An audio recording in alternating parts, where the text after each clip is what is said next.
enquanto o restante vai chegando. A gente vai falar hoje sobre regularização, que é um método para ajuste, para escolha do tamanho do modelo, o tamanho adequado para a solução do problema em questão.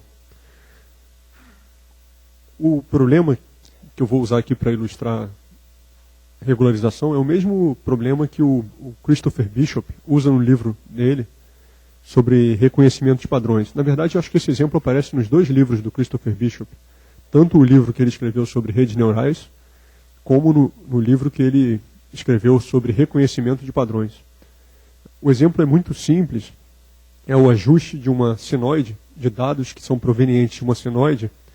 A função senoidal é aquela que está ali em cima, f de x igual a seno de 2πx, ela começa em 0 e descreve um período da senoide até x igual a 1. Né? Em x igual a 1, f de x vale 0 de novo. Tá? Então a senoide, está desenhada aqui mais à frente, a senoide é essa que está pintada de verde aí na figura. Vocês conseguem ver a linha verde? Tá, então, a natureza, a senoide, a natureza é modelada por essa senoide aí. É a regra real da natureza que nós queremos modelar através de redes neurais ou de um modelo qualquer, mas, ao mesmo tempo, uma regra a qual nós não temos acesso. Quer dizer, a curva verde, para nós, é desconhecida. A gente somente enxerga essa curva verde através de um conjunto de amostras. A gente pode extrair quantas amostras a gente quiser da curva verde, mas sempre são amostras, nunca a curva verde inteira. Tá? Então, eu tenho aqui dois conjuntos de amostras, um é chamado de conjunto T. Estão vendo ali uma letra T no quadro? Esse T é uma referência à palavra treino, conjunto de treino. E um outro conjunto de amostras, também obtido da senoide, pintado de azul, que é aquele conjunto V ali. O V é uma referência à palavra validação. Tá? Vocês lembram que no final da aula passada eu falei para vocês sobre três conjuntos. Um para treinar, um para interromper o treino, saber que o modelo já está bom, e outro para publicar o artigo. Né? Aqui eu estou falando só dos dois primeiros conjuntos. Tá? Eu estou falando só do conjunto para treinar, que é o T, e do conjunto para dizer que o modelo está de tamanho adequado, que é o conjunto V. Tá? O terceiro conjunto, que é o teste final, a validação, esse conjunto não está descrito aqui. Tá bom? Eu chamei o V de validação, né? Mas o que eu estou chamando de validação aqui é só do meio, isso. Tá? É só uma confusão de notação mesmo que eu estou provocando aqui. Tá? Não é a validação final, não. Aí nesse mesmo gráfico tem vários modelos. Aí, um modelo que é um polinômio de grau 3, um modelo que é um polinômio de grau 9. Daqui a pouco a gente vai entender de onde esses modelos vieram. Tá? Voltando então aos nossos dados, nós temos 10 pontos de amostragem. Aqui, a senoide é amostrada em 0, em 0,1 até 0,9. São as coordenadas x, onde eu vou obter uma amostra. São 10 amostras, n igual a 10. Aqui eu tenho os valores reais da senoide, que seriam os valores obtidos diretamente daquela função. E aqui eu tenho valores medidos da senoide que correspondem ao valor correto da senoide mais um ruído, que é uma variável aleatória gaussiana com média 0 e variância sigma ao quadrado. A variância é o quadrado do desvio padrão, e o desvio padrão que eu escolhi nesse exemplo é 0,2, está ali. Tá, então, essas amostras aqui nada mais são do que pontos da senoide corrompidos por ruído com desvio padrão igual a 2, ruído gaussiano. Tá? Esses são os dados para treino, os dados para nós ajustarmos o modelo. E esses aqui são os dados para validação. São os dados para nós vermos se o tamanho do modelo está adequado. Tá? Como vocês podem imaginar, e vocês até já viram pela figura que eu acabei de mostrar, um polinômio de grau 9 vai conseguir ajustar todos esses pontos aqui com erro igual a 0. Mas o aspecto do polinômio de grau 9 é bastante diferente do aspecto da senoide. Tá? Um polinômio de grau 3 uma função cúbica, naquela parte ali da senoide, ela modela a senoide muito bem. Mas ela não passa em cima de todos os 9 pontos. Passa no meio deles, né? Mas não em cima de todos. Tá? Então, só para formalizar, eu estou assumindo que a gente nunca consegue obter a senoide diretamente. A senoide é alguma regra da natureza que existe, mas por mais preciso que eu seja nas medidas, eu sempre vou conseguir chegar arbitrariamente perto da senoide. Mas em cima dela é a própria senoide. Então você pode imaginar que aquele sigma lá é bem pequeno, se você quiser. Mas sempre existe um pequeno ruído só para simular, para representar a medida que está sendo feita. Tá?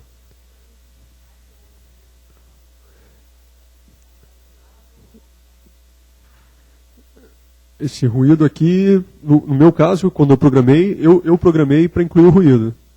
Eu incluí. Agora, se eu fosse, de fato, fazer medidas, né?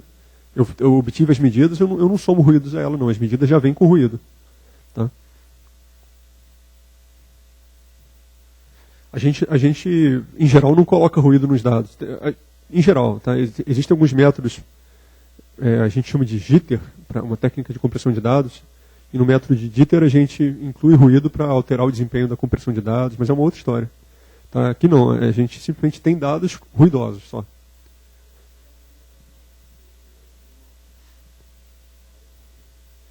Para cada amostra, você sorteia um ruído. Por exemplo, se a gente olhar na amostra onde f de x é igual a 0 lá em cima, no conjunto de treino, a amostra veio menos 0,09.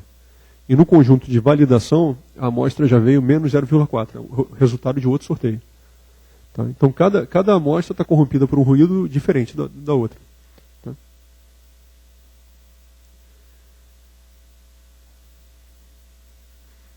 Tá? Então, formalizando, nós temos um conjunto de dados. Tá? Esse conjunto de dados é dado por coordenada horizontal, né? Ordenada e abscissa. Abscissa e ordenada, né? Abscissa e ordenada. Abscissa e ordenada, né? De 1, amostra 1, até 10, amostra N. E o nosso objetivo é pensar é criar um modelo que ajuste esses dados com erro baixo. O modelo que a gente vai pensar aqui é mais simples que uma rede neural. É só um polinômio.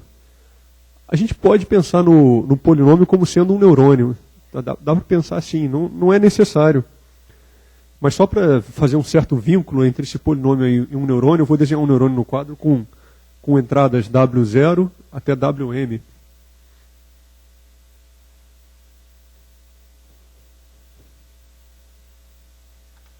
Então, nós temos aqui um neurônio, aqui uma entrada X, desculpe, aqui uma entrada 1, que é o bias, conectada a função de ativação através de um peso W0. A entrada X conectada à função de ativação através de um peso W1.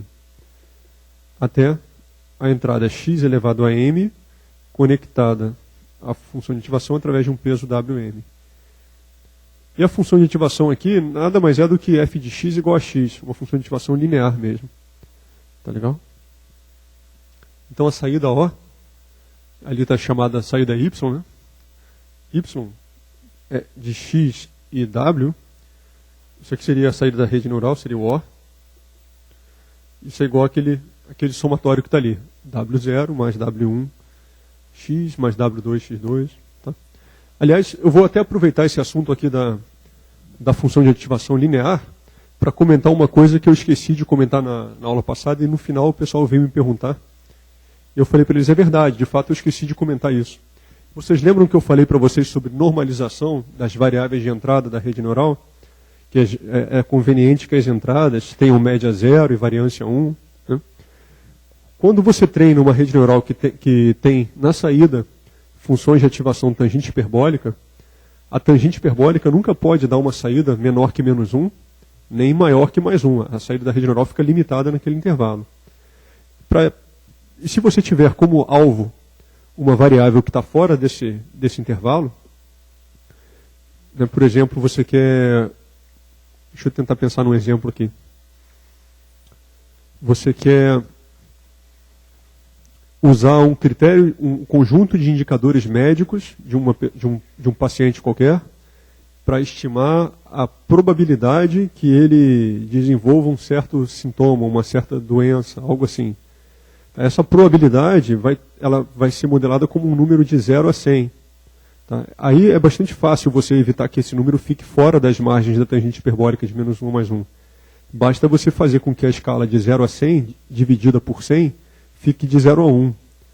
Então é só você dividir a probabilidade por 100, né? Você vai obter um número entre 0 e 1. Só que números entre 0 e 1 só estão na parte superior da tangente hiperbólica. Você não vai estar usando a parte inferior da tangente hiperbólica. Então, ao invés de dividir por 100, você pode dividir por 50 e subtrair 1. Né? Aí então, o que você está fazendo é normalizar a saída. Né? A saída está sendo normalizada para uma faixa que cabe na tangente hiperbólica.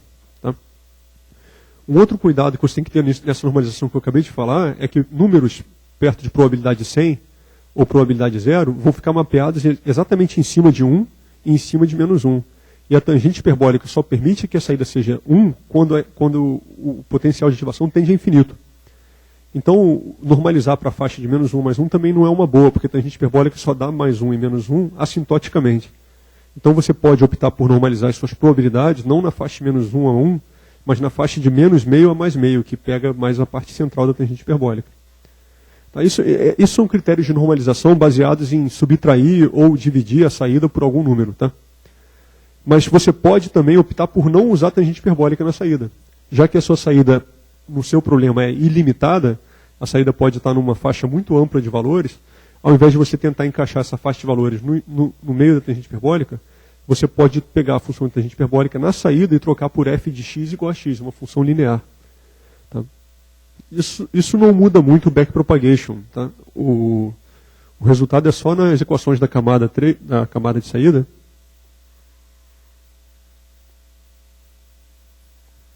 Ali, ó, onde você tem i menos diag ao quadrado A3, ali ao invés de ficar i menos diag ao quadrado, vai ficar somente identidade ali. Porque a derivada de f de x igual a x é 1. Tá? Então só vai mudar esse último fator aqui. Isso aqui vai virar identidade. Tá? Então só complementando a informação que eu passei para vocês na aula passada. Entenderam isso? São duas abordagens. Uma é normalizar a saída e outra é trocar a saída por f de x igual a x.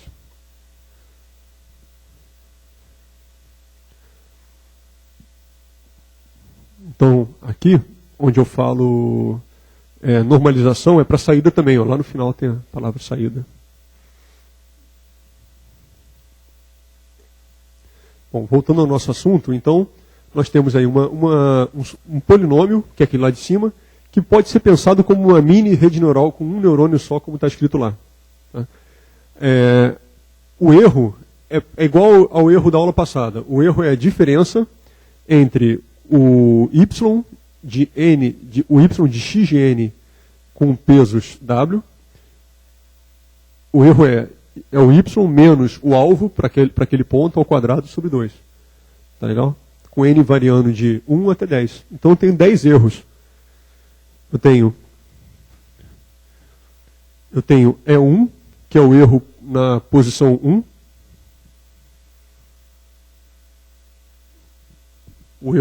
O erro quadrático, né, que eu vou obter aqui. E2 até E10. E10 é o erro que eu vou obter no último dado, no x10. Tá? Isso aqui é o equivalente do J das duas aulas anteriores. Tá? E eu tenho o erro quadrático médio, que é o somatório dos 10 erros dividido por 10. Isso aqui seria o J barra, né? O J barra das duas primeiras aulas, que eu, no final das contas, estava chamando de J mesmo. Tá bom? Bom, essa expressão aqui, pode ser escrita assim, ó, 1 sobre 2n, somatório com n variando de 1 até n maiúsculo, de w0 mais w1xn, menos tn ao quadrado. Essa equação aqui, todo mundo está de acordo com ela? Com essa expressão, todo mundo entende? Está claro para todo mundo? Nada mais é do que um somatório desses 10 erros aqui, substituindo em cada um dos 10 erros os 10 valores que o polinômio assume quando você muda o x para x1, x2 até x10. Tudo bem até aí? Então tá. Então isso aí é o erro médio quadrático de uma mini rede neural. Acontece que para esse probleminha muito simplificado, esse custo aí é uma função quadrática em W. É um paraboloide em W, então só tem um mínimo global. Então, nesse caso, a gente pode derivar a expressão igualar a zero, como alguém tinha proposto anteriormente. Quem foi que propôs? Você. Aqui funciona derivar igualar a zero porque é um paraboloide. É o que a gente vai fazer para resolver isso aí. Então, para encontrar o W asterisco, que é o W que minimiza o erro médio quadrático, a gente vai derivar o erro em relação ao W e igualar a zero. Reparando que a derivada do erro em relação ao W é um vetor, porque o W tem m mais 1 parâmetros, né? Tudo bem? Ali está escrito derivada de E em relação a W1, derivada de E em relação a W2, derivada de E em relação a WM, né? Vocês lembram que eu costumo esquecer de escrever o bias? Eu sempre esqueço de escrever o bias, está faltando ali também. Tá? Olha lá, o primeiro termo deveria ser derivada de E em relação a W0, né? Tá? Então é só para seguir a tradição. Tá, esqueci de novo. Bom, então agora vamos calcular cada uma dessas m mais uma derivadas. Então, lembrando que o erro lá em cima, lembrando que o erro aqui em cima é um somatório de 10 erros dividido por 10, e cada um desses 10 erros depende do WJ, a derivada do erro em relação ao WJ vai ser DE1, DE1, DWJ, mais E2 até EN. Estão de acordo com relação a isso?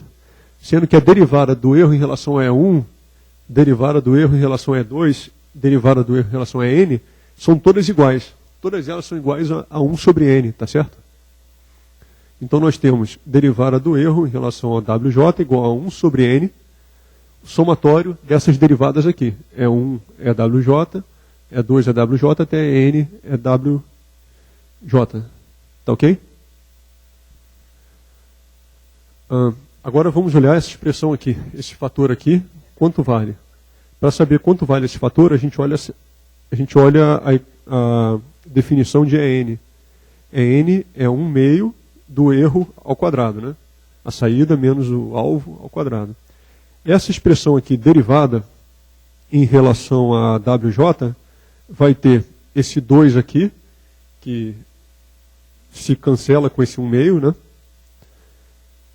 E vai... Bom, isso é a primeira parte da derivada. E a segunda parte da derivada é o interior do quadrado derivado em relação a WJ. Quando a gente olha o interior do quadrado, quando a gente olha a base aqui do quadrado derivada em relação a WJ, vai dar o xn elevado a j, concorda? Tudo bem? Por exemplo, derivada do EN em relação ao W1 vai dar xn. Derivada do erro em relação ao W0 vai dar 1, né? Tudo bem? Derivada do erro em relação ao W2 vai dar x2 ao quadrado. Tá legal isso? Tudo bem? Tá certa a expressão? Sim, não? Estão de acordo?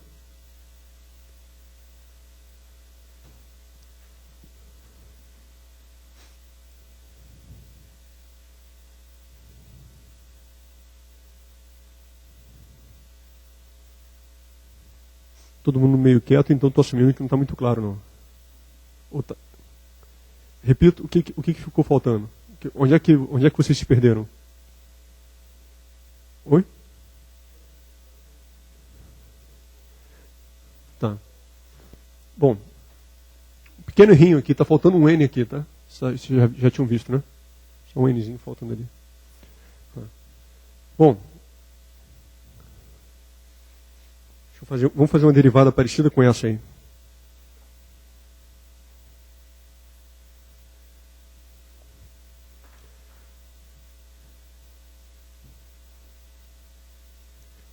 Vamos escolher uma expressão parecida com essa.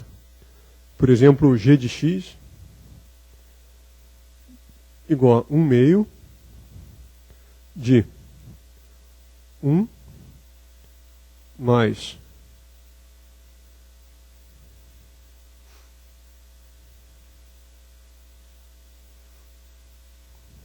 tá aqui os números. Tá. W0 mais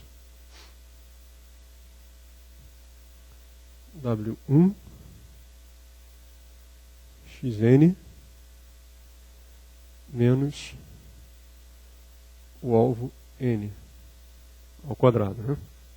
Vamos dizer que x de n seja igual a um valor qualquer, 8, e t de n seja igual a um valor qualquer, 4. Então são duas constantes. Né? Tá? Então, derivada de g em relação a W0. A derivada do g em relação a W0 vai ser 2 vezes W0 mais W1xn menos Tn vezes a derivada dessa expressão aqui, a derivada disso,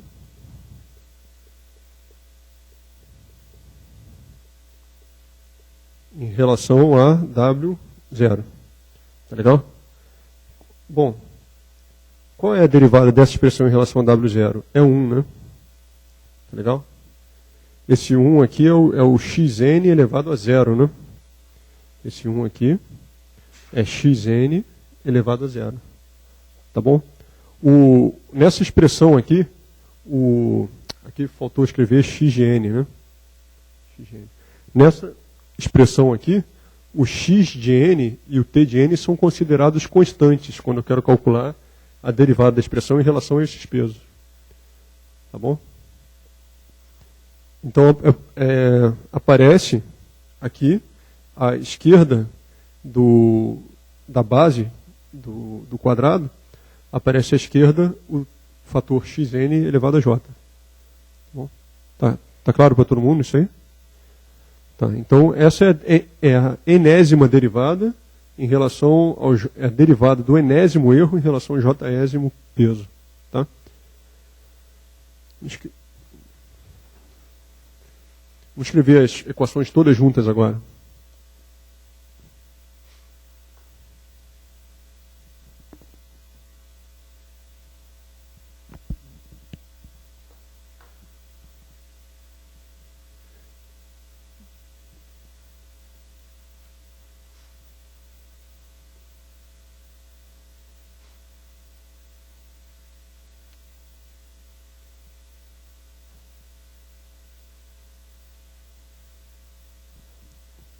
Para a gente poder escrever essa equação aqui toda de uma vez só, lembra que lá o primeiro é dE dW0, tá?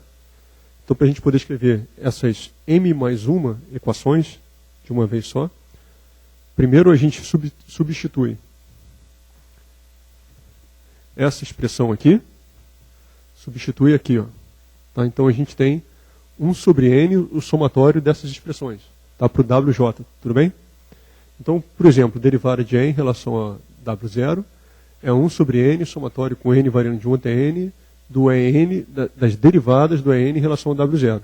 Tá? Das N derivadas de cada um desses erros em relação ao W0.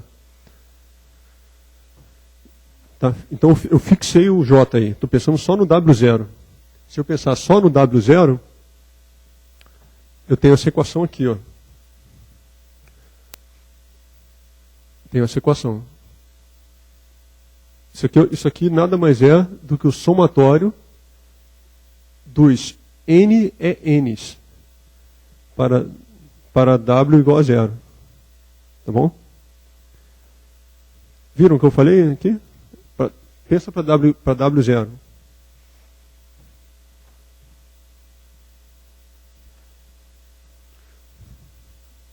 Para W0 você vai ter derivada de E1 em relação a W0.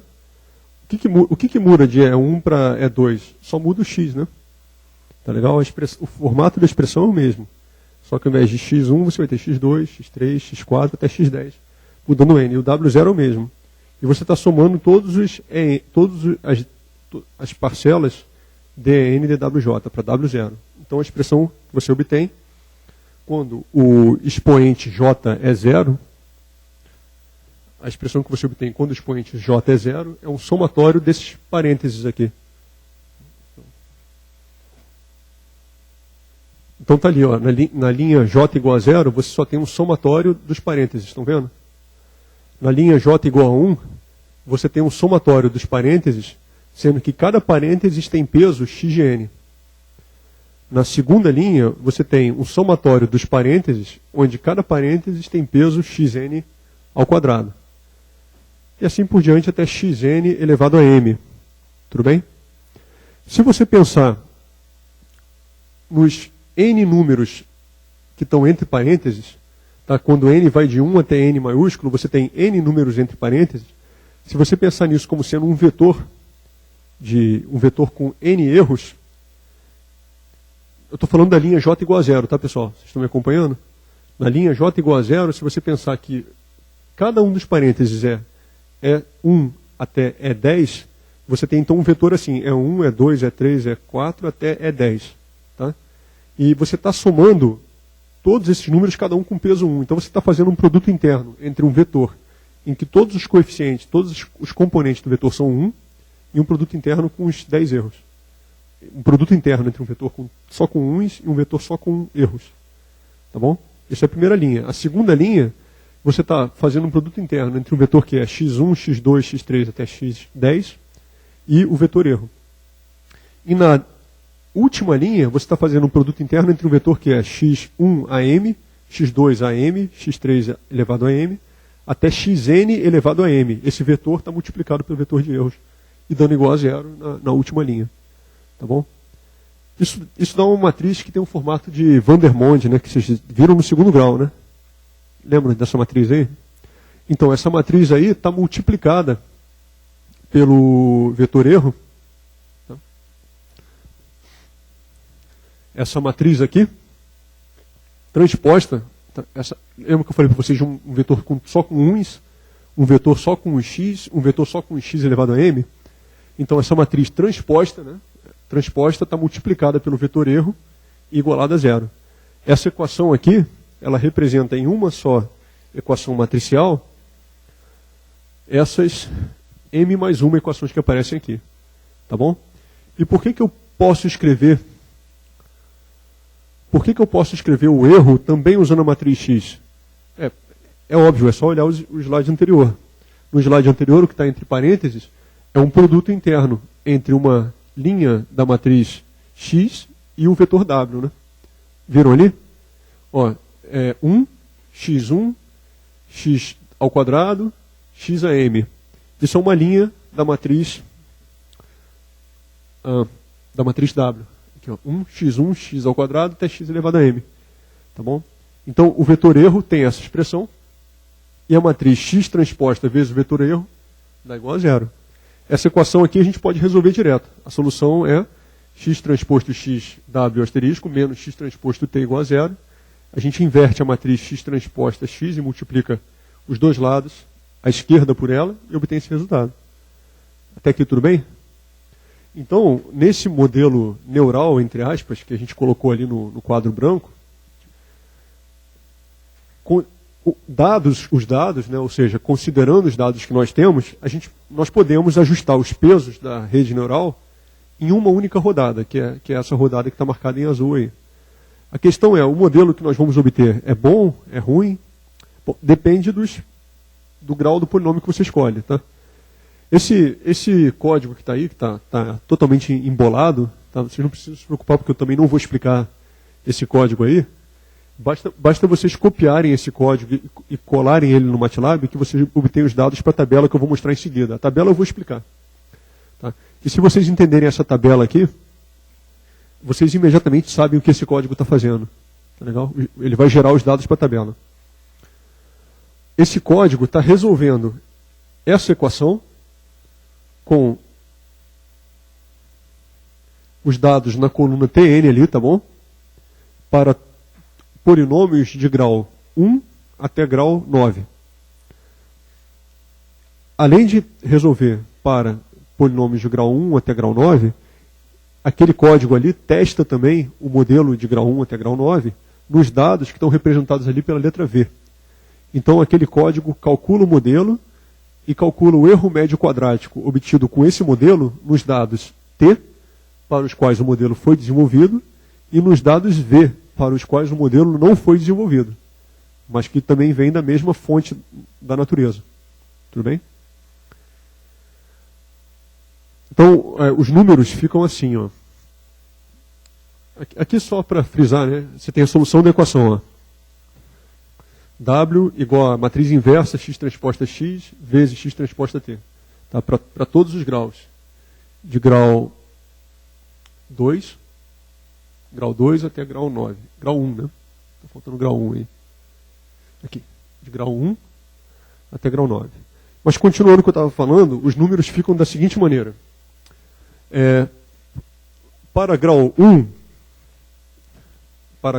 nós temos o ajuste dando esses dois coeficientes aqui, estão vendo? Os coeficientes W0 e W1.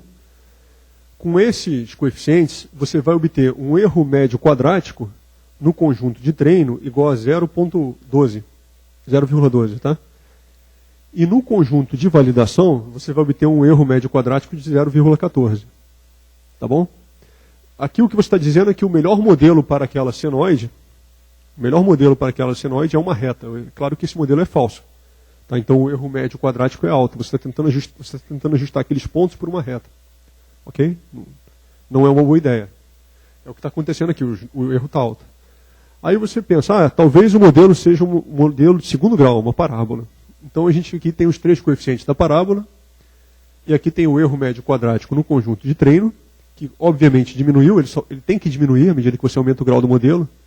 Tá? O erro médio quadrático nunca pode aumentar, porque você está só aumentando a complexidade do modelo, e lá no final o erro é zero.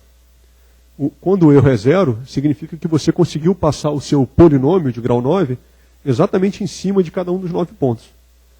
Isso não significa que entre um ponto e outro o ajuste é horrível. O polinômio fica sacolejando entre os pontos.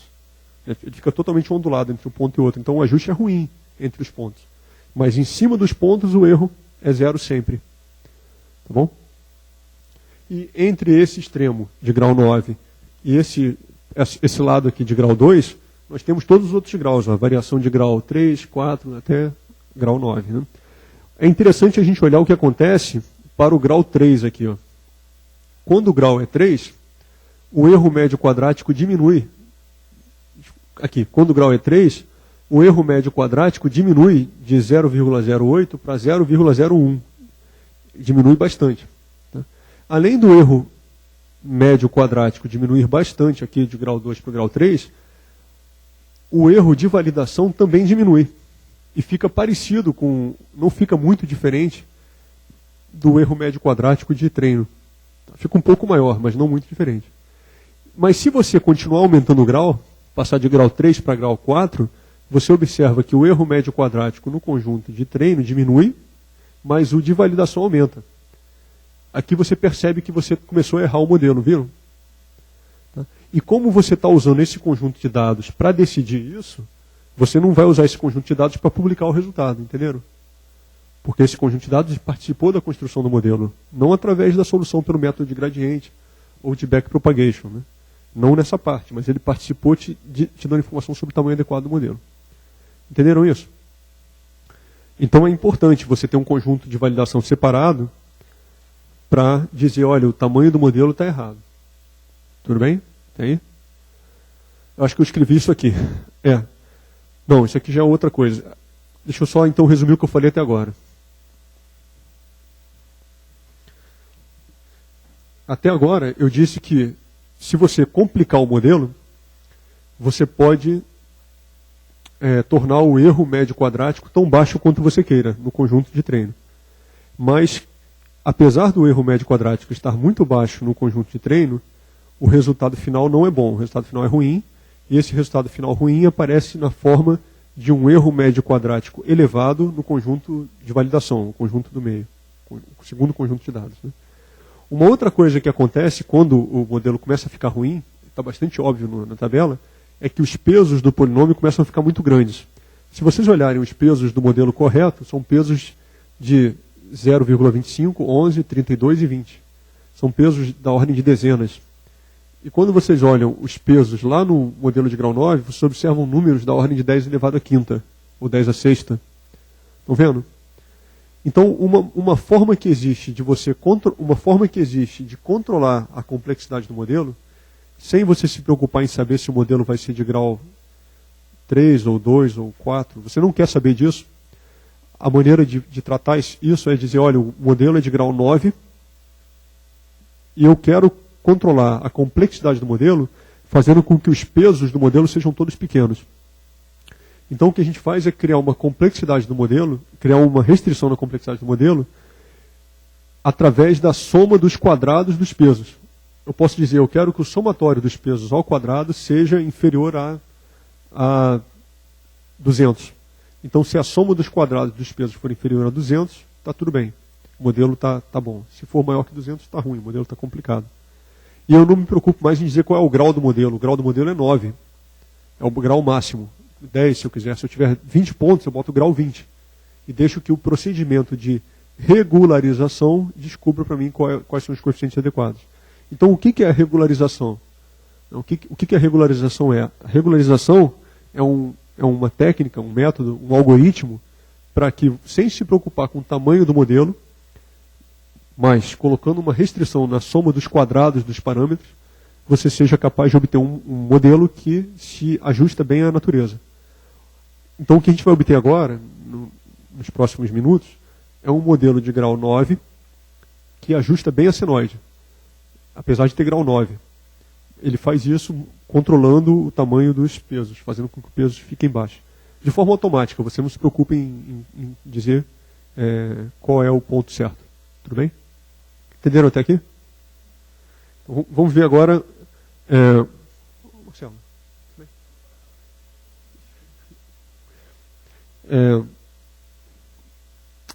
Onde é que eu... sim. Até agora eu chamei tudo de exemplo lambda igual a zero. Vocês devem ter visto, eu não falei em nenhum momento daquele lambda lá, né? Mas todo mundo já viu o lambda lá, desde o primeiro slide, né? Aqui, ó. Eu chamei de exemplo lambda igual a zero. Deixa eu falar um pouquinho sobre esse lambda aí. Lambda vai ser um multiplicador de Lagrange. Multiplicador de Lagrange vocês conhecem do cálculo 2? Eu acho que foi no cálculo 2 que eu vi. Tá. Outra parte da matéria do cálculo 2. É um multiplicador de Lagrange que permite que eu combine duas funções custo em uma função custo só. Tá?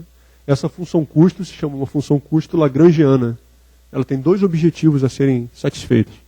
Um objetivo é a redução do erro médio quadrático. Tá? Eu vou continuar chamando isso aqui de erro médio quadrático, apesar de eu ter eliminado o 1 sobre n aqui, tá bom? Aquele 1 sobre n não mudou em nada as equações, se vocês repararem.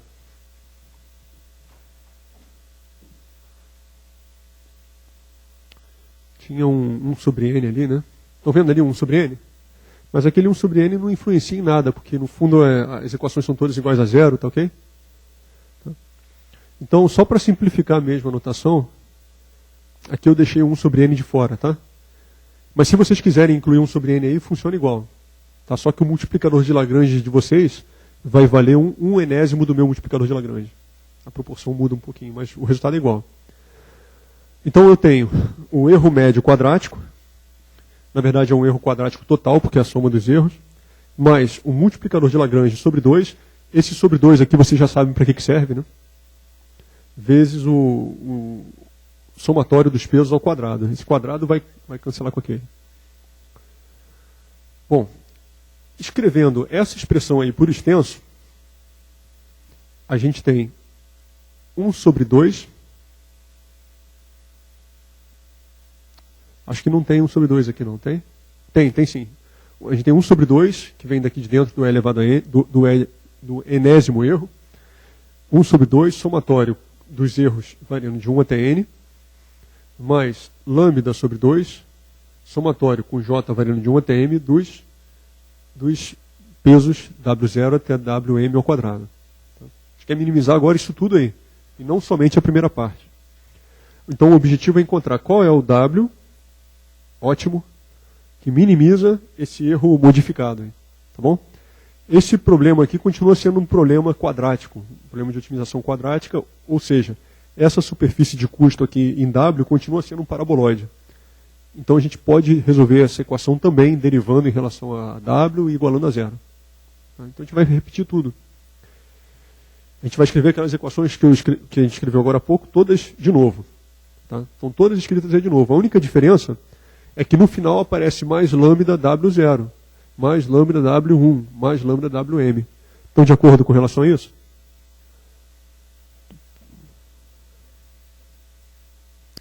Como? É uma restrição. A gente quer fazer com que a primeira parcela do custo e a segunda sejam minimizadas conjuntamente. Derivada em relação... Você poderia fazer derivada do custo em relação à lambda para encontrar qual é o lambda ótimo. Também pode ser feito. Aqui o que a gente vai fazer é deixar o lambda solto. A gente não vai descobrir qual é o lambda ótimo. Para não derivar em relação a lambda igual a zero, lembra que eu executei o ajuste de mínimos quadrados para todos os 9 polinômios?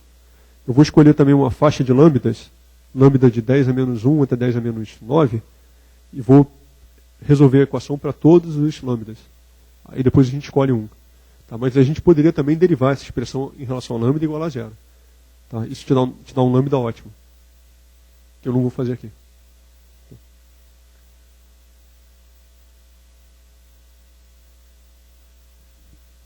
Da maneira como esse slide está, vocês conseguem entender direitinho, pessoal? Querem uma explicação sobre ele? Tranquilo? Tudo bem para todo mundo?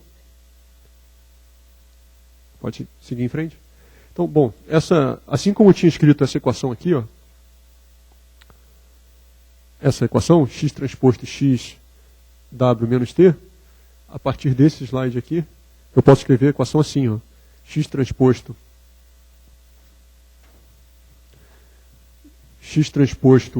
vezes o vetor erro, tá? Mais o vetor lambda vezes w igual a zero. Essa equação aqui é o que está no slide anterior. Está todo mundo de acordo com relação a isso ou precisa explicar? O que vocês acham? Ok, pessoal? Ou explica? Explica? Tá claro? Tá claro? Então tá. Bom, se vocês olharem, só para não deixar completamente sem explicação, né? Se vocês olharem a primeira componente desse vetor aqui, tá? A primeira componente desse vetor, esse vetor todo, a primeira componente desse vetor é a primeira equação, exceto por mais lambda W0. Tá? E a segunda componente desse vetor é a segunda equação, exceto por mais lambda W1. Então essa equação é igual a que a gente tinha visto antes, exceto pela última parcela. Essa equação também se resolve diretamente. Você escreve x transposto x, w asterisco, menos x transposto t, mais lambda vezes a identidade, w asterisco, lambda vezes a identidade, porque eu vou precisar somar esse lambda aqui com o que tem do lado de cá. Viram? Então, x transposto x mais lambda de identidade, inverso, x transposto t. Isso é o w ótimo, que minimiza conjuntamente para um dado lambda, né, para um dado multiplicador de Lagrange, minimiza conjuntamente o erro médio quadrático e a soma dos quadrados dos pesos. Então, se a gente executar aquele código, deixa eu ver o código aqui, se a gente executar esse código substituindo no código essa equação que está em azul aí, por essa equação que está em azul aqui, tá? Basta repetir, a gente obtém essa tabela aqui, ó, tá? Que é um pouquinho diferente da outra. Aliás, eu deixei o código lá em cima, tá lá. Ó. Tá? Basta executar aquele código variando o m de 0 até 9. Né? Bom, o lambda eu variei na faixa de 10 a menos 9, 10 a menos 10. Eu variei o lambda na faixa de 10 a menos 10, que é o caso em que o vetor de peso está praticamente livre, porque lambda é 10 a menos 10. Se eu faço lambda igual a 10 a menos 10, eu estou minimizando somente a parte do erro médio quadrático, né? A segunda parcela fica com peso desprezível na soma das duas parcelas. Tá? Então tem desde 10 a menos 10 até 10 a menos 1. Lambda igual a 10 a menos 1 significa que eu estou mais preocupado em minimizar a segunda parcela, a soma dos quadrados dos pesos, do que minimizar o erro médio quadrático. Então, nesse extremo, os pesos ficam pequenos, porque eu estou preocupado em minimizar só os pesos. Tá? E se eu botar um lambda muito alto, os pesos vão dar todos zero. E o erro médio quadrático vai ficar grande. Se eu colocar um lambda muito baixo, o erro médio quadrático fica baixo. Mas, em compensação, os pesos ficam todos grandes, e aí você já sabe o que isso aqui representa. Né? É o caso em que o polinômio passa muito perto dos pontos, mas o ajuste final fica ruim. Tudo bem? Como é que a gente decide onde parar? Um método é derivar em relação ao lambda igual a zero. Tá? A gente vai descobrir qual é o lambda que minimiza conjuntamente a expressão para os dados que você tem. Outra forma de fazer sem derivar em relação ao lambda igual a zero é simplesmente para cada modelo calcular quanto vale o erro médio quadrático no conjunto de treino e quanto vale o erro médio quadrático no conjunto de teste. Tá? Aqui o erro médio... Na verdade, a gente está olhando só o erro médio quadrático no conjunto de teste ou de validação. Ele vai diminuindo, ó, 10, 5, 3, 2. Aqui ele para de diminuir ou começa a diminuir mais devagar. Eu poderia ir até o lambda 10 a menos 7. Estão vendo aqui? Aqui que ele aumenta. Ó, tá? Aqui o lambda... Aqui, na passagem de 10 a menos 7 para 10 a menos 8, é que o erro médio quadrático no conjunto de teste aumentou. Mas eu parei aqui mesmo, no 10 a menos 5. Vocês conseguem imaginar por que eu parei no 10 a menos 5 e não no 10 a menos 7 aqui?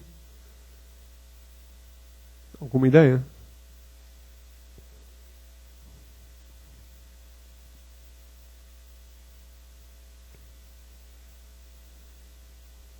Deixa eu fazer um gráfico aqui.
Se eu olhar o erro médio quadrático de treino, eu não tenho muita informação. O erro médio quadrático de treino sempre diminui. Então, 1, 2, 3, 4, 5, 6, 7, 8, 9, 10. O erro médio quadrático de treino sempre diminui.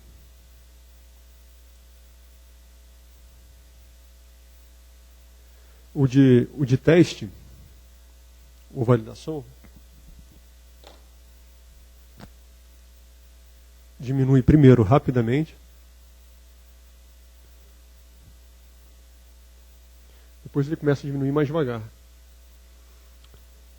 E ali no 7 ele aumenta. Tá legal? Eu sei que eventualmente essa subida vai acontecer. Ela vai chegar uma hora que o erro vai começar a aumentar no conjunto de validação, como aumentou ali. Tá bom? Mas eu percebo pelo aspecto da curva que essa parte aqui já é estável. Essa descida aqui foi só flutuação estatística da minha base de dados. Em outras palavras, se eu usasse talvez um outro conjunto de validação, eu não fiz isso não, eu não usei outro conjunto de validação para saber disso. Mas eu estimo, pela maneira como essa curva desceu rápido e estabilizou aqui, eu estimo que se eu tivesse usado um outro conjunto de validação, provavelmente já no lambda igual a 10 a menos 5, eu já teria, do 10 a menos 5 para 10 a menos 6, eu já teria pior aqui. Ela só aconteceu do 10 a menos 6 para o 10 a menos 7 por acaso, por flutuação estatística da base de dados. Entenderam isso? Tá? Então eu parei ali no 10 a menos 5 sem me preocupar muito. Tá bom? você não controla. Você vê que os dados, o erro médio quadrático vai diminuindo, né, estabiliza. Sim, não, controlar no código. Você lembra a condição de parada do backpropagation? Se o J seguinte, mas aquele seguinte era no sentido temporal, né, nas iterações do backpropagation, tá? Aqui é seguinte ou passado, futuro ou passado no sentido de M. Então você faz um if J do M seguinte maior que J do M anterior, ou if a diferença relativa menor que um delta, para. Né? É um critério de parada comum. Tá? E esse critério de parada comum pode ser baseado na diferença entre o J atual e o J anterior, no sentido do M, no sentido dessa diferença não ser muito grande. Ainda que seja positiva, mas já não é muito grande, eu posso interromper. Tá?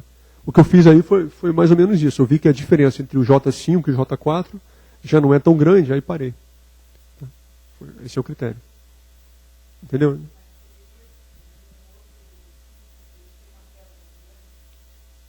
Pode acontecer sim. Tá? Aí você vai parar um pouco antes do que devia. Mas também você não sabe se a queda que tem do 5 para o 6 é grande por causa dos dados que você está usando ou porque é grande mesmo. Né? Se você fica preocupado com isso, você pode executar, ao invés de um conjunto de validação, executar uma meia dúzia de conjuntos de validação e ver o que os 6 em média te sugerem. Tá? Mas é possível que você interrompa aqui e mais à frente o erro caia. Tá? É até uma oportunidade boa para a gente falar sobre o que acontece com a queda do erro médio quadrático ao longo do tempo no backpropagation. No backpropagation, na medida em que o erro médio quadrático de treino cai, o erro médio quadrático de teste também cai. Agora o eixo aqui é o eixo do tempo, estão acompanhando? O eixo temporal, número de épocas no backpropagation. Então, de uma época para outra, ou de uma iteração para outra, o erro médio quadrático vai caindo. O de treino. O de teste também vai caindo. Aí chega uma hora que você já executou iterações demais, o erro médio quadrático de teste começa a subir. Dentro do backpropagation, para aquele modelo de tamanho fixo. Você não está aumentando o tamanho do modelo. Você só está rodando mais rodadas do backpropagation. Mas o erro médio quadrático de teste começa a subir. Se você olhar no livro do Hyken, o livro do Hyken tem esse esboço. Ele fala, olha, na hora que a curva de teste começa a subir, é hora de você interromper o treino aí. Mas se você estiver acostumado com treino de redes neurais, você sabe muito bem que tem horas que a curva de erro de teste faz isso, depois cai de novo. Então, pelo critério do Hyken, você vai parar aqui, mas você deveria ter seguido em frente.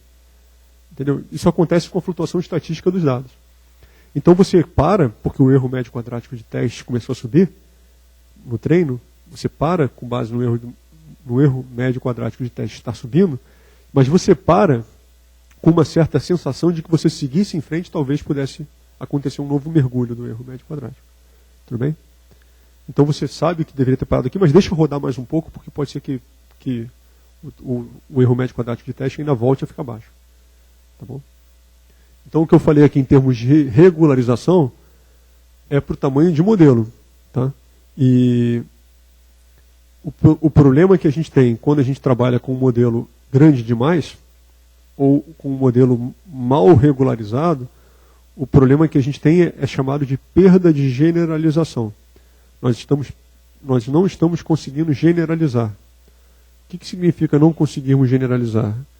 É o que aconteceu naquela figura aqui, a curva vermelha. A curva vermelha ajusta bem os pontos de treino? A curva vermelha ajusta muito bem os pontos de treino. Erro zero. Mas a curva vermelha generaliza bem?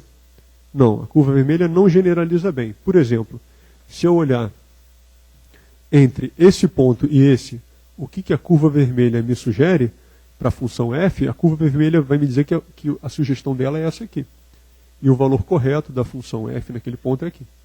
Tá? Então, modelo muito grande generaliza mal.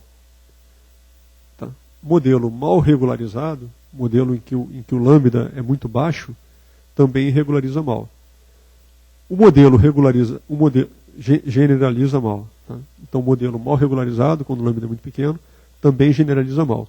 O modelo generaliza bem, tem uma boa generalização, quando ele tem o tamanho ou o multiplicador de Lagrange certo, para o qual, daquele ponto em diante, o erro médio quadrático somente aumenta. Só aumenta. Tá? Cuidado que ele pode cair de novo. Tá? Mas se ele só aumenta, aquele é o ponto certo de parar. Entenderam isso? O multiplicador de Lagrange ideal, ou o M ideal, o tamanho do modelo ideal, é aquele tamanho, ou aquele multiplicador de Lagrange, onde você para, e a partir dali o erro somente aumenta. Não volta a cair de novo. Tá? Se você está na dúvida se ele vai voltar a cair de novo, você deixa ir mais em frente. Isso vale para o tamanho do modelo ou para o parâmetro lambda. Tá? Então, generalização é tamanho do modelo. Agora, e a questão do excesso de treino? O excesso de treino é o que eu falei por último, com respeito ao backpropagation da aula passada. O excesso de treino ocorre no domínio do tempo, quando você deixa o algoritmo rodar por mais rodadas do que deveria, do backpropagation. Aí você tem o que é chamado de overtraining, ou excesso de treino.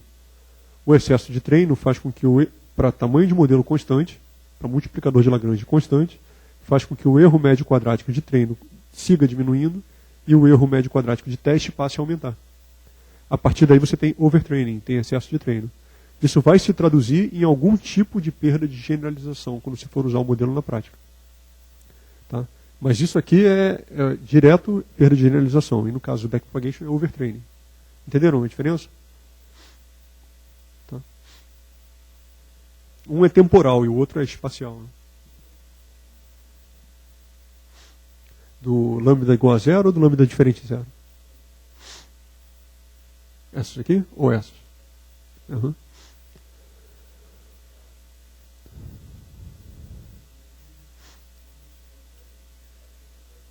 Uhum. Exatamente, foi o que eu fiz. Isso. Agora, eu não entrei nesse detalhe, mas você pode demonstrar o seguinte. Você pode demonstrar que quando você fixa lambda igual a 10 a menos 5, por exemplo, para um lambda fixo, esse lambda equivale a minimizar somente o primeiro termo, o do erro médio quadrático, dado que W transposto W é menor que um valor. Equivale. Eu não fiz isso explicitamente, mas ao escolher um multiplicador de Lagrange, isso equivale a ter posto uma restrição fixa. Eu nem sei qual é a restrição que eu botei, mas equivale a uma certa restrição no W transposto W.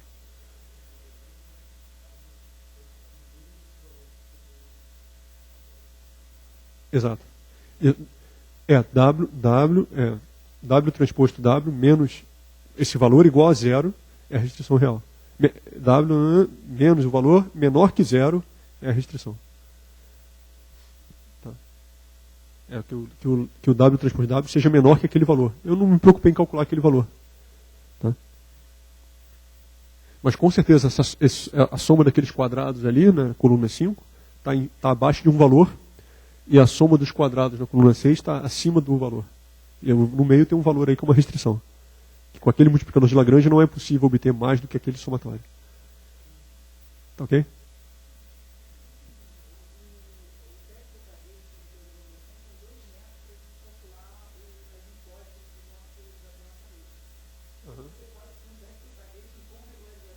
Pode. Esse é chamado de backpropagation com regularização. Tem um nome para ele, acho que é TrainBR.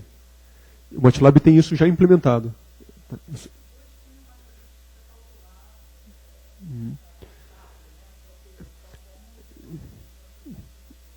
Isso. Eu não quis, talvez eu tenha acabado passando a mensagem, por isso é importante a pergunta que você fez, talvez eu tenha passado a mensagem de que backpropagation é um método e regularização é um outro método, né? Mas, na verdade, esses dois métodos são aplicados juntos. Você vai treinar uma rede neural, você treina a rede neural com regularização. Ou sem. Não, esse método é só para ilustrar o que a regularização faz. Tá? Se você for treinar uma rede neural com regularização, você não vai aplicar de forma alguma essa equação nem a outra. Essas duas equações que eu marquei de azul aí são só para esse exemplo da senoide. São equações muito limitadas. Uhum. Sim, também. Isso é o seguinte, você tem... eu falei na aula passada que se você tem muitos dados, você consegue ajustar muitos parâmetros. Então, se você tiver poucos dados, você não vai botar uma rede neural com 100 mil pesos, porque com aqueles poucos dados não vai dar para ajustar nada. Mas se você tiver muitos dados, você pode botar uma rede neural com bastante pesos. Mas não é porque você pode botar uma rede neural com bastante pesos que ela vai funcionar. Por quê? Porque se são muitos dados e a regra é simples, esses muitos dados que você tem para ajustá-los com erros baixos, você vai acabar criando uma regra maluca. Que é o que aconteceu aqui. Tá? A regra é simples, é verde. O número de dados que eu tenho é bastante grande, são 10 pontos. Se eu quiser fazer um modelo com 10 graus de liberdade, eu acabo fazendo errado. Um modelo com 3 graus de liberdade resolvia bem, é o polinômio de grau 3. Né? Tá? Mas como é que eu ia saber que tinha que ser de grau 3? Eu posso fazer, para saber que ia ser de grau 3, eu posso usar essa tabela. Tá? Mas e no caso da rede neural? Eu não quero me preocupar. Bom, deixa eu falar também no caso da rede neural. Como é que eu sei que o grau é 3? Ou seja, como é que eu sei que eu vou botar 8 neurônios na rede neural e não vou botar 12 neurônios na rede neural? Você faz a rede neural com 5 neurônios, treina ela. Mede o erro de treino e o erro de teste. Anota os dois, pega um lugar e anota os dois erros. Coloca um neurônio a mais na rede neural, 6 neurônios. Anota o erro de treino e o erro de teste. 7 neurônios, erro de treino e erro de teste. O de treino você já sabe que só vai diminuir. Na hora que você passar de 12 neurônios para 13, com 12 neurônios você tem um erro de teste menor do que com 13. Então você sabe que a rede certa é a que tem 12 e não a que tem 13. E é assim mesmo que se faz a rede neural. O pessoal bota um neurônio a mais de cada vez e até parar. É claro que você não vai decidir se você para em 12 ou em 13 com base em uma única rodada do backpropagation. Você faz aquilo que eu estava falando agora há pouco. Você treina 10 ou 12 ou meia dúzia. Você treina algumas redes neurais independentes e vê o que as 6 redes neurais, em média, estão fazendo em termos de validação.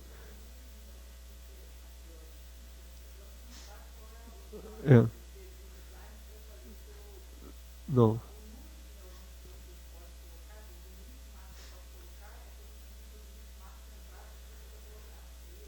É. Uhum.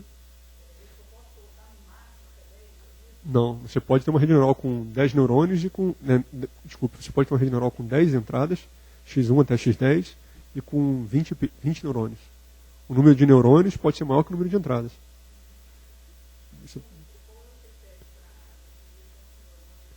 Isso.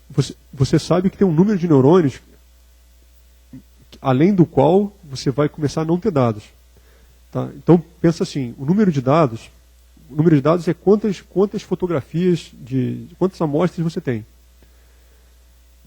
Cada dado é um ponto no espaço multidimensional. Se você tiver 100 mil pontos no espaço multidimensional, 100 mil, você consegue ajustar 1/20 desse número de parâmetros. Então, se forem 100 mil pontos dividido por 20, vai dar 5 mil.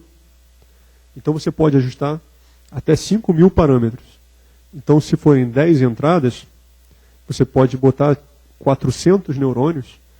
10 entradas, 400 neurônios, vai te dar 4 mil pesos, né? Você consegue ajustar 4 mil pesos usando 100 mil pontos. Mas você não... Então botar 40 neurônios pode. Mas você não pode botar 400 neurônios você pode. Você não pode botar 800 neurônios na camada escondida, porque 8 mil pesos já não dá para ajustar muito bem com 100 mil dados. Então o limite no número de neurônios da camada escondida é tal que o produto desse número de neurônios pelo número de entradas é inferior a 20 vezes a quantidade de dados.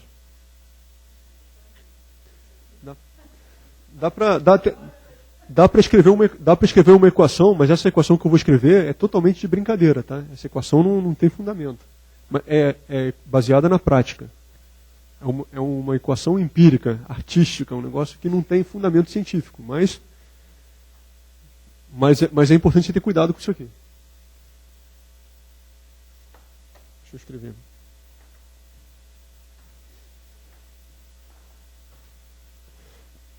Você tem entradas.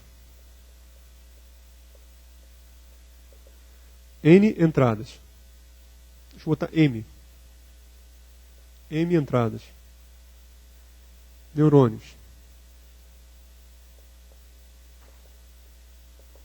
Neurônios. N neurônios. N neurônios na camada escondida. Tá?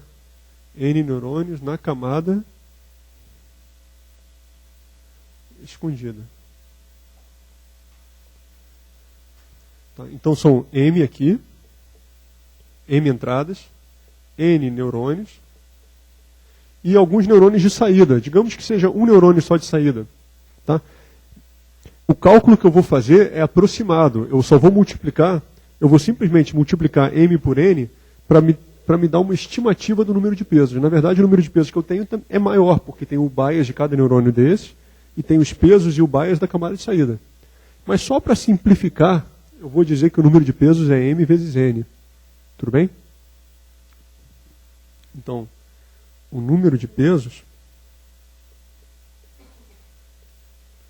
O número de pesos, eu vou botar entre aspas aqui, porque é aproximadamente, o número de pesos é mn. Tá? Esse é o número de incógnitas do meu problema. Então, se eu tiver 10 neurônios, desculpe, se eu tiver 10 entradas e 400 neurônios, o número de pesos sinápticos que eu vou ter que ajustar é 4.000. Na verdade é mais, né? 4.801, né? Porque tem 400 bias aqui, tem um bias aqui e 400 pesos aqui, então dá 4.801. Mas como estimativa eu vou dizer que é 4.000. Viram a discrepância? 20% de erro só aí. Tá?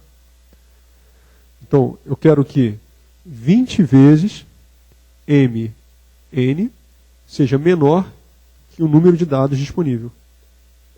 Número de dados disponíveis. Número de dados disponíveis. Ok? Entenderam isso? 20 é no sentido daquele problema do carrinho andando no trilho que eu falei para vocês ontem. Você vai ajustar uma reta que tem 2 graus de liberdade, aí a reta fica bonita se o número de pontos for 20 ou for 40. Se você tiver 20 pontos, o número de pontos é 10 vezes maior que o número de parâmetros.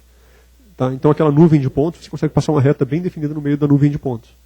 Tá? É 20 nesse sentido. Poderia ser 10, poderia ser 5. Tá? Mas eu trabalho com esse número aí, 20. Tá? Para ter certeza que eu tenho bastante dados. Cuidado com essa equação, pessoal. Isso aí não está em nenhum livro, não é uma regra certinha. E é conhecido que à medida em que o número de dimensões fica alto, esse número é pior. Tá? Se você tiver uma dimensão elevada, se você estiver trabalhando em 30 dimensões, o espaço é muito mais rarefeito do que em 3 dimensões. Tá? Não sei se vocês já viram essas coisas sobre distribuição estatística em altas dimensões. Por exemplo, uma esfera. Se você pegar dados distribuídos dentro de uma esfera, em 3 dimensões, existem pontos bem próximos do centro da esfera e existem pontos bem próximos da capa da esfera. Se você pensar nisso em 30 dimensões, é possível você demonstrar que todos os pontos estão próximos da superfície. Já viram esse tipo de resultado? Então você tem que ter cuidado com esse número 20 aí, que isso aí não é assim não. Entendeu? Tá? Se você estiver trabalhando em dimensões muito altas, todo dado é pouco dado. É por isso que a gente faz sempre esse esforço para reduzir o número de dimensões. Tá? De maneira muito grosseira, eu posso dizer que o número de dados disponíveis dividido por 20 limita o número de neurônios. Essa abordagem que está aí no quadro é a abordagem lambda igual a 0. Essa aqui. Tá? Isso que eu falei no quadro. Ou seja, você bota 3 neurônios, ficou contente? Para. Não está contente com 3 neurônios, bota 4. Bota 5 neurônios, 6. Vai chegar uma hora que você vai passar de um número de neurônios para aquele número de neurônios mais 1 e vai perceber que não melhora. Aí você para nesse número de neurônios. Tá? Agora, existe para a rede neural, existe também a abordagem regularizada. Na abordagem regularizada para redes neurais, você coloca logo um número grande de neurônios. Então, ao invés de colocar 8 ou 12 neurônios, coloca logo 50 neurônios na rede neural e coloca uma restrição nos pesos, no somatório dos pesos sinápticos da rede neural. Tá? Isso é feito no treino com regularização do MATLAB. Deixa eu mostrar aqui. Está aqui, ó. Estão vendo ali no cantinho? trainbr.m. Aquele BR ali é regularização bayesiana. Treino com regularização bayesiana. Está implementado no MATLAB. Uma das ideias fundamentais por detrás dessa rotina é, de vez em quando, pegar todos os pesos e dividir pela metade. Metade eu acabei de inventar. Tá? Com uma certa frequência, você pega todos os pesos da rede neural e diminui os pesos um pouquinho. Com isso, você vai fazendo com que, além da rede neural convergir para um mínimo de uma superfície de erro, ela também convirja para esse mínimo com uma restrição no total dos quadrados dos pesos. Ok? Então isso é um processo. E uma outra coisa associada à regularização é a abordagem bayesiana. Essa abordagem bayesiana é bastante sofisticada. Tá? Eu não conheço os detalhes da abordagem bayesiana a fundo. Então eu vou falar para vocês aqui só de maneira muito superficial sobre o que seria uma regularização bayesiana. Tá? Já é um tópico bem avançado, não cabe muito nesse curso não. Eu vou só mencionar para vocês que existe esse assunto. Tá bom? E que é um assunto importante. No livro do Christopher Bishop, de reconhecimento de padrões, vocês encontram lá regularização bayesiana. Eu deixei as páginas aqui. Ó. Vocês encontram nas páginas 152 a 161 do livro de reconhecimento de padrões do Christopher Bishop uma boa abordagem de regressão linear bayesiana. A abordagem bayesiana é baseada no teorema de Bayes, que vocês devem conhecer de algum curso de probabilidade que vocês fizeram. Todo mundo aí conhece o teorema de Bayes? Alguém não conhece? Tá. Bom, o teorema de Bayes é baseado no fato de que a probabilidade de y dado x, a probabilidade de A dado B, vezes a probabilidade de A, probabilidade de A dado B vezes a probabilidade de B, é igual à probabilidade de A e B. É igual à probabilidade de x e y. Tá aqui. Tá? E a probabilidade de B dado A vezes a probabilidade de A também é a probabilidade de A e B conjunta. Então eu posso escrever que a probabilidade de A dado B é a de B dado A vezes a de A sobre a de B. Tudo bem? Acho que por aqui é só. Existe essa probabilidade P de x sozinho aqui, né, que é uma probabilidade marginal. É o somatório das probabilidades de x dado y para todo y. Isso vai dar a probabilidade só de x. Ela também pode ser escrita como somatório das probabilidades de x dado y vezes a de y somadas em y. Então eu consigo escrever a probabilidade de um modelo ser o modelo certo, dado os dados que eu tenho, usando a probabilidade dos dados que eu tenho, dado o modelo que eu estou considerando, vezes a probabilidade do modelo que eu estou considerando ser real. Tá? Se eu conseguir avaliar esse termo para todo modelo possível, digamos que eu tenha 8 modelos possíveis, eu calculo esse número para cada um dos 8 modelos possíveis. Tá? O modelo que tiver o maior número desses é o modelo que eu escolho. É o modelo mais provável, dados os dados que eu tenho. Tá? Esse numerador aqui é somente uma soma de todos os numeradores possíveis, para garantir que a divisão de cada um desses números por todos os denominadores possíveis, a soma dá 1. Então o denominador é uma constante, a gente pode pensar num número z, uma constante de normalização, para que esses números sejam probabilidades que somadas dão 1. Ok? Então isso pode ser escrito usando aquele D e aquele T que eu mencionei no começo, dados e alvos. Tá? A gente pode pegar aqui, ó. A gente pode pegar esse D aqui, conjunto de dados de abscissas e ordenadas, e pensar nesse conjunto como sendo uma variável aleatória, que tem uma probabilidade de acontecer. A gente pode pegar essa variável aleatória e colocar naquela fórmula do teorema de Bayes que eu acabei de descrever ali. Então a gente obtém uma fórmula, a gente obtém uma equação para um modelo baseado no teorema de Bayes. Tá? Assim.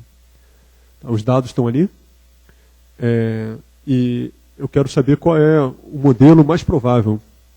Então eu calculo a probabilidade dos dados, dado o modelo, vezes a probabilidade do modelo. Se eu não sei nada sobre modelagem, eu posso dizer que todos os modelos têm a mesma probabilidade. Eu tenho 8 modelos, cada modelo tem 1/8 de probabilidade, eu não sei. Tá? Então aquela probabilidade a priori, o que eu sei sobre os modelos, pode ser igual a 0, eu não sei nada. Então eu coloco todas as probabilidades a priori iguais. Tá? Mas, para cada modelo que eu tenho, para cada W, eu posso calcular a probabilidade daqueles dados acontecerem. Então, com esse modelo número 1, a probabilidade daqueles dados serem gerados é tanto. Eu anoto essa probabilidade. Bom, com esse outro modelo aqui, que é o segundo modelo, a probabilidade daqueles dados serem gerados é tanto. Eu anoto essa probabilidade. Aí eu repito isso para todos os modelos. Com o meu 8º modelo, a probabilidade daqueles dados serem gerados é essa. Eu anoto a 8ª probabilidade. Aí eu escolho das 8 probabilidades a maior. O modelo que tem maior probabilidade de gerar aqueles dados é o modelo mais provável. Tá? no algoritmo de Train-BR, lá do MATLAB, essa ideia é combinada com a ideia de regularização que eu descrevi para vocês. Tá? Então, é regularização bayesiana. Tudo bem? Aqui eu sei que eu estou falando de uma maneira muito difusa, é difícil de entender. Tá? Para quem quiser aprofundar nesse tema, aí eu recomendo aquela leitura ali do Christopher Bishop. Tá bom? Essa discussão entre abordagem clássica ou abordagem bayesiana é uma discussão muito profunda na matemática e antiga. E ainda hoje é uma discussão importante. Não sei se vocês sabem a diferença entre estimador frequentista e estimador bayesiano. Estimador frequentista e estimador bayesiano. Quando você fala em estimação frequentista, você está falando de probabilidades que podem ser calculadas a partir de médias. O IBGE, né? O IBGE diz que 30% dos lares tem uma televisão, né? 50% dos lares tem uma televisão, 50% dos lares tem duas. Então, em média, o número de televisões é 1,5, né? Mas nenhuma casa tem uma televisão 1,5. Né? Então, você quando faz cálculo com o estimador frequentista, você está fazendo um cálculo baseado em uma incidência, uma contagem de quantas vezes aquele evento aconteceu, dividido pelo total de vezes em que o experimento foi feito, em que o evento ocorreu ou não ocorreu. Né? É o típico caso da moeda que dá cara, né? Cara ou coroa, né? Então você quer saber se a moeda é justa, você joga ela 1000 vezes. Se ela deu 500 caras e 500 coroas, é perfeitamente justa. Mas provavelmente a moeda que você vai jogar não vai dar isso. Tá? Por causa da flutuação do experimento.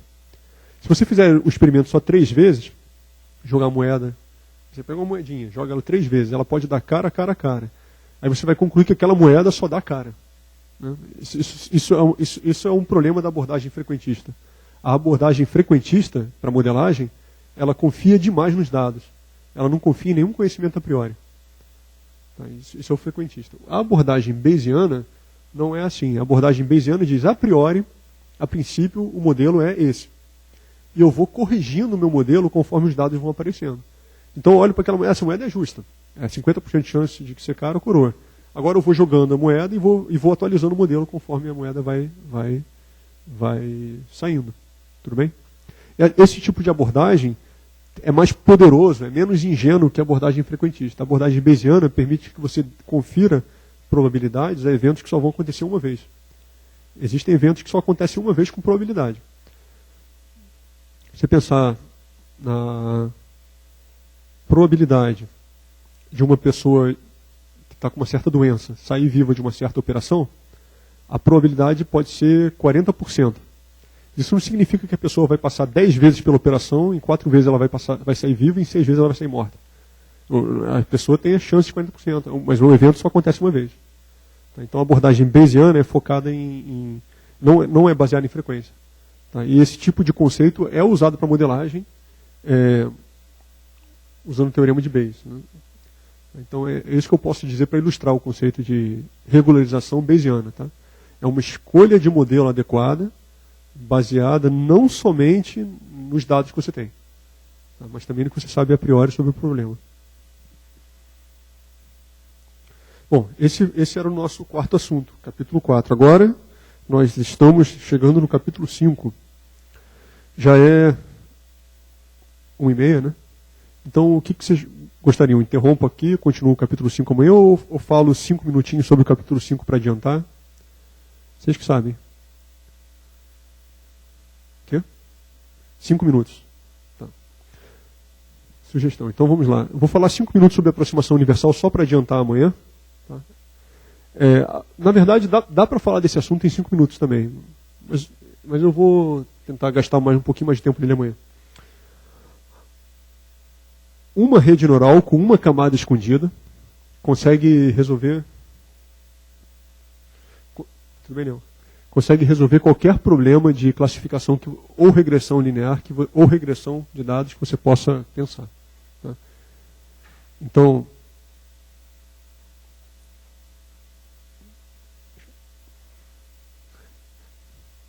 essa estrutura aqui essa equação que está aqui no meio. Isso aqui é uma função dada por um somatório de funções de ativação aplicadas a produtos internos entre vetores de pesos e entradas mais bias. Tá? Então, se eu olhar para um elemento, dentro de uma função de ativação dessas, eu tenho um potencial de ativação de um neurônio, tá? De uma camada escondida.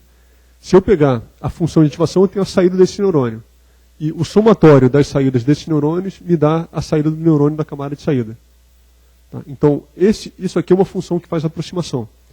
E essa função f minúscula é uma função que eu quero aproximar.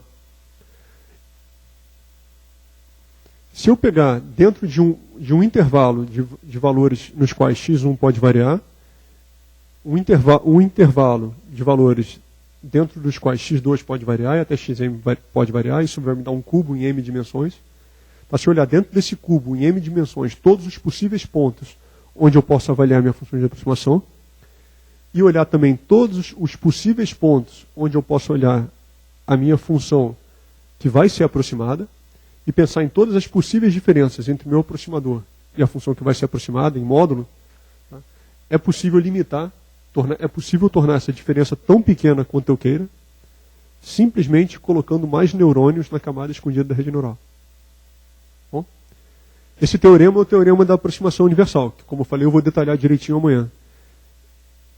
Ele não diz se você está com o número correto de neurônios na camada escondida. Esse teorema só diz que é possível obter esse efeito.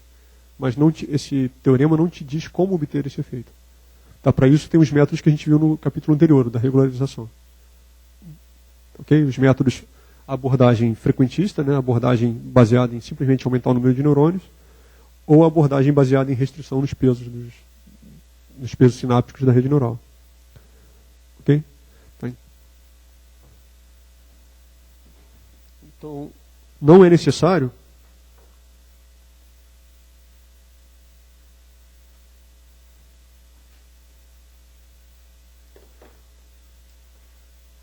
aqui tem uma rede com N entradas, M entradas, N neurônios na camada escondida e P neurônios na camada de saída. Tá?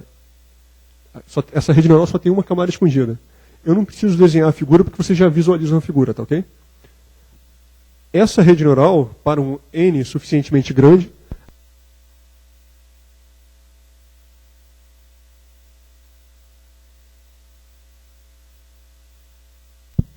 aproxima qualquer função dentro do cubo m-dimensional tão bem quanto eu queira.